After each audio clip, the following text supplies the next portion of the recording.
শুরু হচ্ছে মাসব্যাপী ঢাকা আন্তর্জাতিক বাণিজ্য মেলা। নতুন বছরের প্রথম দিন আগামীকাল বুধবার থেকে শুরু হচ্ছে বাংলাদেশ চায়না ফ্রেন্ডশিপ এক্সিবিশন সেন্টারে মাসব্যাপী ঢাকা আন্তর্জাতিক বাণিজ্য মেলা। বাণিজ্য মন্ত্রণালয় ও রপ্তানি উন্নয়ন ব্যুরোর যৌথ উদ্যোগে আগামীকাল বুধবার 1 জানুয়ারি সকাল 10:30টায় এই মেলার উদ্বোধন করবেন প্রধান উপদেষ্টা ডক্টর মোহাম্মদ ইউনূস।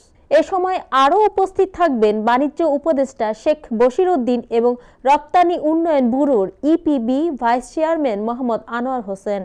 2022 সালে শেরেবাংলা নগর থেকে স্থানান্তরিত হওয়ার পর এটি পূর্বাঞ্চল নতুন ভেন্যুতে তৃতীয় সংস্করণ। এবছর ভারত, পাকিস্তান, তুরস্ক, মালয়েশিয়া, ইন্দোনেশিয়া, সিঙ্গাপুর এবং হংকং সহ 7টি দেশের অংশগ্রহণে 362টি স্টল এবং প্যাভিলিয়ন অংশ নেবে। কুড়িল, ভুলতা, গাজীপুর এবং নারায়ণগঞ্জ থেকে দর্শনার্থীদের যাতায়াতের সুবিধার্থে মেলা চলাকালে 300টি বিআরটিসি বাস চলবে। মেলা প্রতিদিন সকাল 10টা থেকে রাত 9টা পর্যন্ত চলবে। মেলায় প্রবেশ মূল্য প্রাপ্তবয়স্কদের জন্য 50 টাকা এবং শিশুদের জন্য 25 টাকা।